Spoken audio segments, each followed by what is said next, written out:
Pauline, let me tell you. Yes. How I pray that because I want to assume Nenya Merane represent Linda Wananchi. Nitigi Milongone taking the greatest responsibility of Gimotimore. Or stop Gingagina.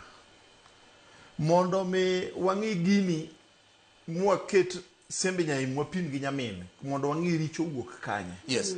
Kaso waduto work out responsibility to wangi moving forward. Because siasa will be there forever. But nyakwa set good practices kaka jotelo masani. Joluno gonge ado chiwni ngeche moko. Yes.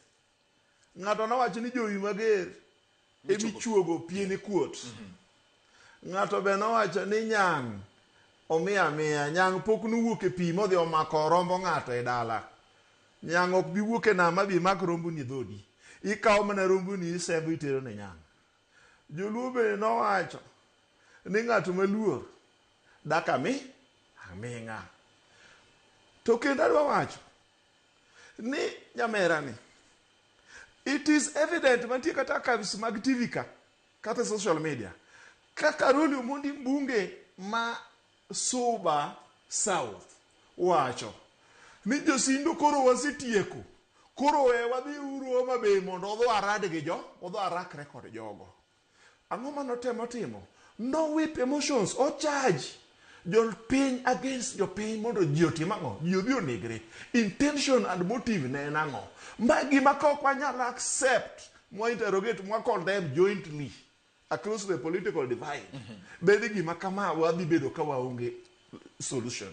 Ng'ama chielo kendo siepna ma Babu Owino iwinja kanyamerani wacho negi kala Homabay which is it is their right.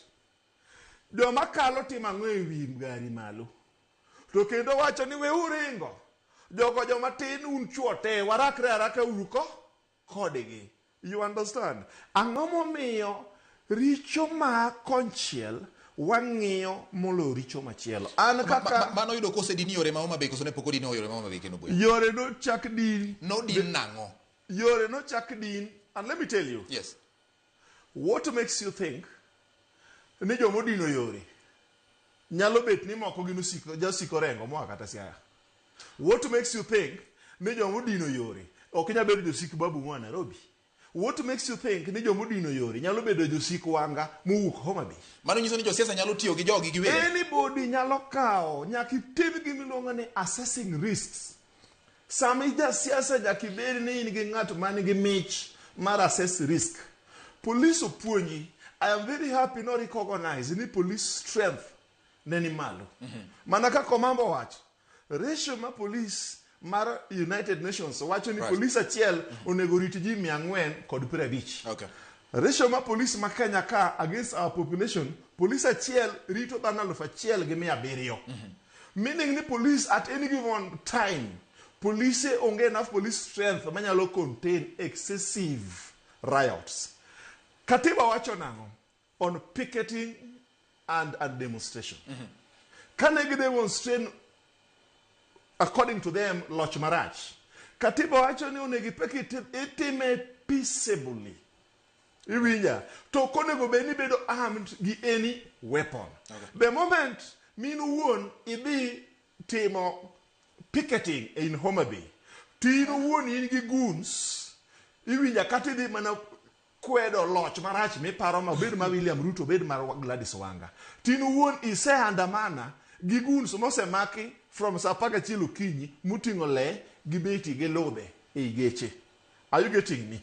Agenda, what is the motive? So how I pray ni jolinda wananchi, and personally I condemn kenda wacha diere ni ngima mar da Kenya mora irrespective of their political position. Yes. Okonego beni wapimo kod jasiasa mora. Right. Ngima duong. To gima nyaka wayiere ni the greatest responsibility of mistakes motimoregi, Linda wananchi leadership should also take responsibility mondo giwe keto life mag joera mag at risk. Nyang poko wuok e pi modhi omako rombo ng'ato e kul. Obuya to karongo no dhi modho ma ok no dhi oyoro od nyang. Ma to Obuya ing'e ni riambo i TV okonego bet ni beti TV katiriambo. On what strength? Iwacho ni watingo goons wadhi gore gi Homabay. Ni watimo picketing mane wan ne wadhi wacho weche mek Linda Mwananchi gigik ma Linda Mwananchi nyalo timo. What do you stand for? Onge picketing mane watimo. Wan ne wadwa loso gi ji. Yes. Koro okinyal wacho ni ne watimo picketing. Okay. Omamba